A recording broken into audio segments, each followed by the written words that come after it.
Hey everyone, Jeff Dorman, Chief Investment Officer at Arca, coming back to you again for another edition of That's R2 Satoshis Live. For first-time watchers or listeners, this is a weekly piece that we do just discussing what we wrote over the weekend on our blog at ar.ca/blog. We write a weekly piece about the digital asset markets, discussing both timely as well as in long-term kind of relevant theses that we have in the digital asset market. So this last week, we wrote 11 random thoughts during a digital assets bear market. And the reason for that is we actually did the exact same thing about 9 months ago, back in May and June and July of 2021, when the market was selling off in some cases rationally, in some cases irrationally. And we put together 11 thoughts about what was going on behind the scenes. And we did the same thing this week. But before we get there, make no mistake about it, this was a historically bad week, not just for digital assets, but really for the entire global assets, global risk markets. Oil dropped 9% last week. Gold fell 2%. The S&P 500 dropped over 5% for the second week in a row. We had yet another FOMC fake out after the FOMC raised rates, and then ultimately Fed Chairman Powell spoke to the market. We had a relief rally followed by a huge decline the next day. Here's an interesting stat. On Monday was only the third day since 1962 when the 10-year Treasury rose more than 20 basis points on the same day that the S&P fell more than 3.5%. So typically you see bonds and stocks going in opposite directions. Not a great day when treasuries and equities are getting killed at the same time, and again, quite unprecedented, first time in almost 60 years. So clearly there's a lot going on in this market right now. Specific to the digital assets market, it's not even about the assets themselves anymore. Now it's about the counterparties. Just last week alone, we saw lending giant Celsius, who had over $28 billion at its peak, halt all withdrawals and swaps and transfers and hire a restructuring firm. Babel, Asia's largest lender to the miners, estimated to have around $2 billion of assets, I believe, on the verge of collapse. BlockFi, another $20 billion lender, struggling amidst not being able to get new financing, although just this morning it was announced that BlockFi got a $250 million credit facility from FTX, which is a great thing. Three Arrows Capital, one of Asia's largest prop trading firms, who dabbled in everything from OTC trading, lending, treasury management, venture capital, NFTs, etc. Assets well over $10 billion at its peak, likely insolvent at this point, with loans all over the space. You name it, there's just carnage in the market, from stablecoins depegging to staked ETH depegging to continued discounts at Grayscale's products. It was pretty bad, right? I mean, this was as bad as we've seen. In fact, shout out to Alex Kruger at Kruger Macro, who pointed out that during the coronavirus panic, over a 3-week long period, Bitcoin fell 61%, ETH fell 68%, and there was about $158 billion lost over that time period.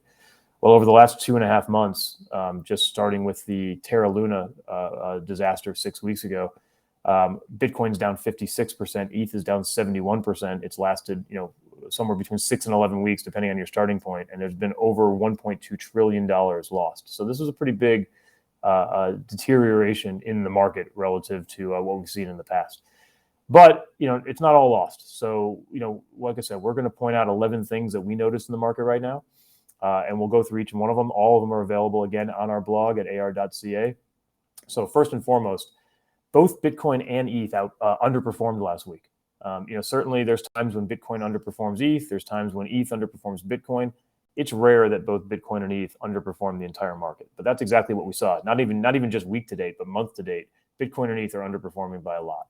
And this is interesting, because this is less to do with the assets and much more to do with the why those assets are being sold, right? Bitcoin and ETH are the most liquid. They're the most frequent forms of collateral. This is no longer a sell-off of digital assets because people think they're going lower. This is now forced selling of the assets that are being used as collateral on lending platforms and on exchanges. So definitely looks like forced selling. Definitely unique for Bitcoin and ETH to underperform on down days, something that I think will probably not be the case once some of this forced selling is done. In fact, I think, shout out to New York Dig. NY Dig did a pretty nice piece talking about liquidation levels and how the market is keying in on those, specifically with Bitcoin ETH. So it's definitely worth checking out the blog to look at the link to what NY Dig posted. Number two, DeFi is absolutely kicking the crap out of CeFi. In no way, shape, or form is anything that's happening right now happening because of DeFi, right? All of the major problems, from Luna's centralization to Three Arrows to Celsius and BlockFi, these are all centralized institutions that are very opaque. Nobody knows exactly what they're doing. And that's what's causing the problems, right? No different than what we saw in the traditional world when you had Archegos Capital and Bill Wang, blowing up in January or February of 2021. When you have opaque lending relationships, when you have shadow markets, shadow banking, that's where the blowups happen. But DeFi hasn't been the problem. DeFi, every single application works, from your exchanges like Sushi and Uni, to your lending platforms like Aave and Maker and Compound, to your insurance platforms like Nexus Mutual.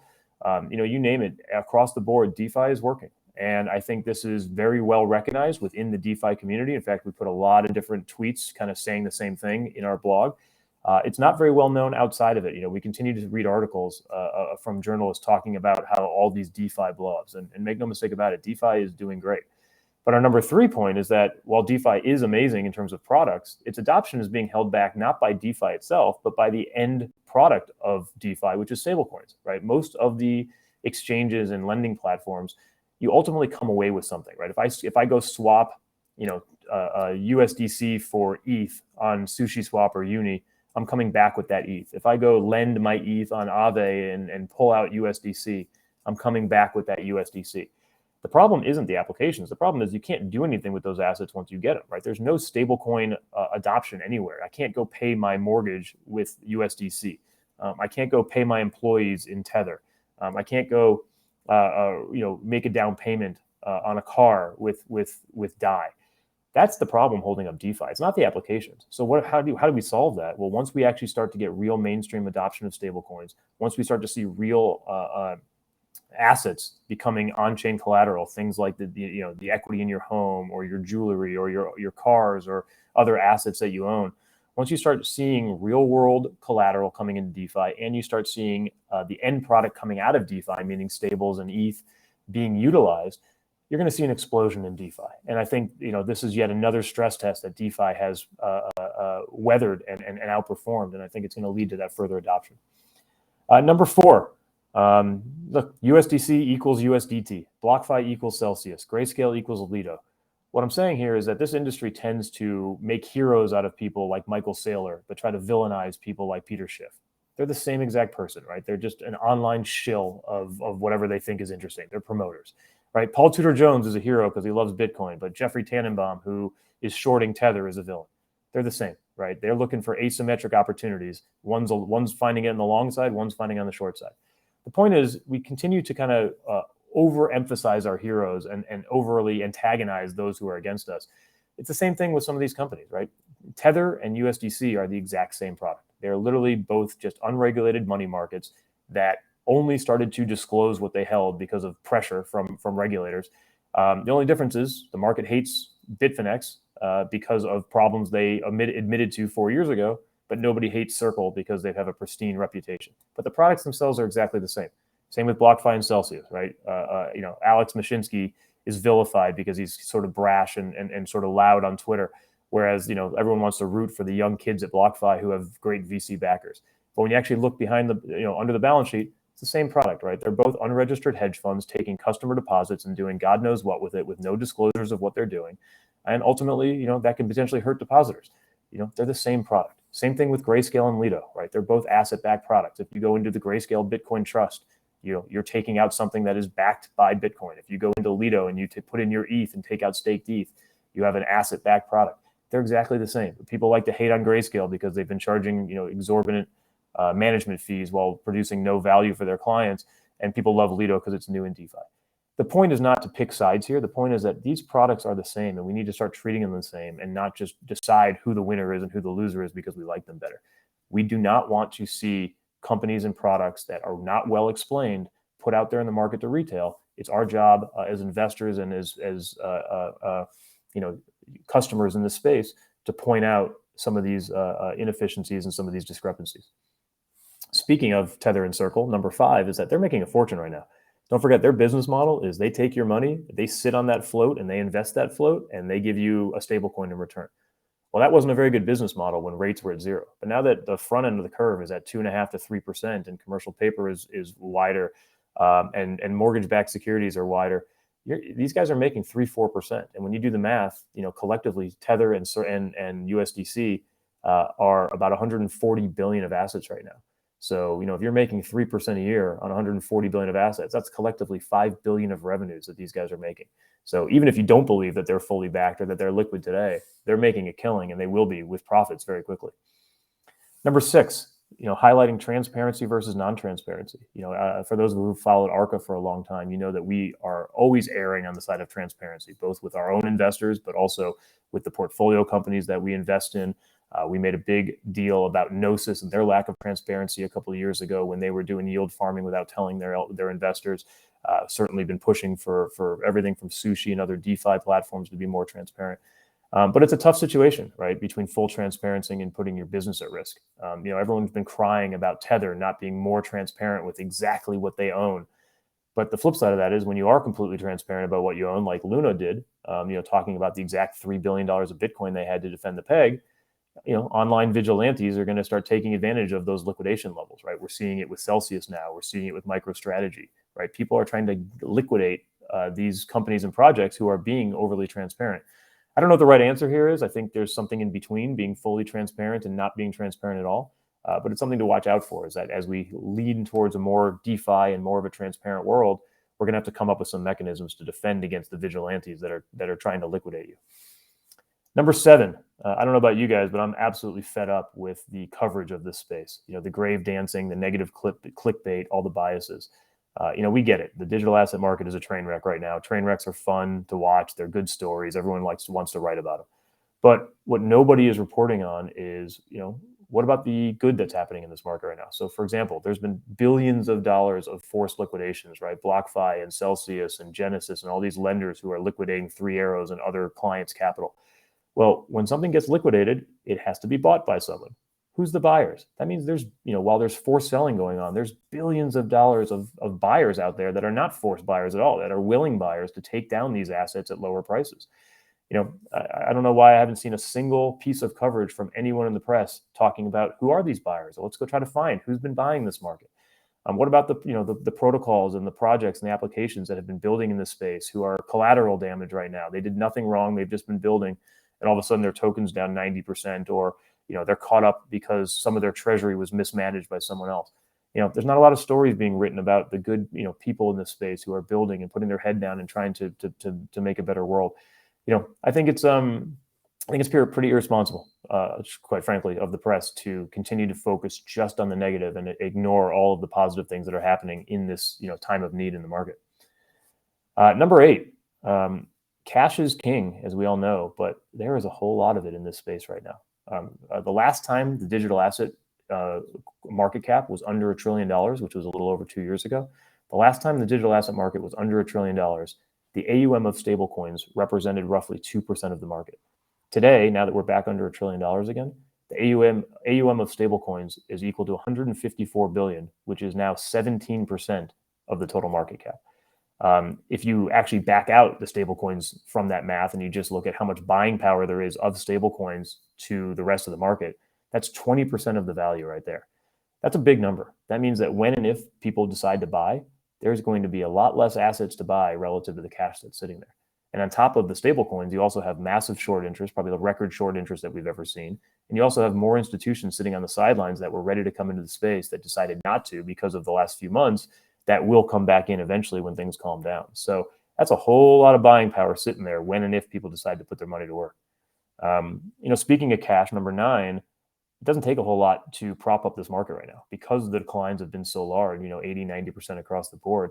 You don't need a lot of cash to settle things down right now. And there are big companies out there, whether that's FTX or Binance or Bitfinex or Coinbase. Coinbase, for example, $13 billion equity market cap right now, but they have $8 billion of cash at the end of the year.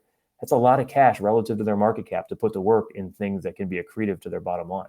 And I'm not suggesting that, anything that Sam Bankman-Fried or FTX is saying is truly altruistic. I think we all know that it's not. It's economically driven.